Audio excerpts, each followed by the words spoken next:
Hello, people of Ghana. This is what we've created, my team and I, to help solve this COVID-19.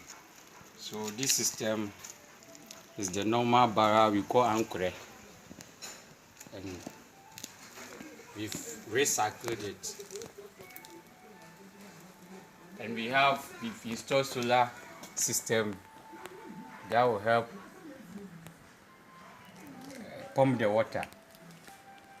And we have sensors, so we don't need to touch the tap.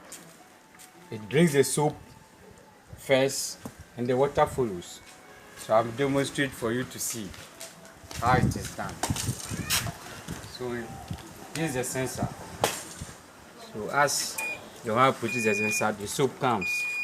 So this is the soap, the soapy water. We've programmed it for 25 seconds, so you'll be able to wash your hand very well. You see?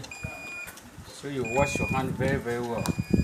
And we've given you an alarm system that will prompt you that the system is still working. As soon as the alarm goes off, the water follows.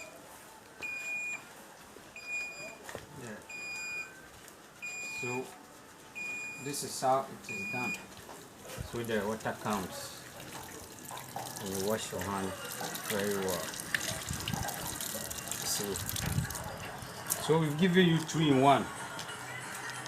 The same system carries the soapy water through the same tap, and the same system also gives you the ordinary water to wash off the soapy water. 25 seconds. This is a system that we've created to help solve the COVID-19. Imagine we have this on all our streets with the Ghana flag on it. Very attractive. People will be attracted to wash their hand. The best way of solving this pandemic is washing your hands regularly. So this is what we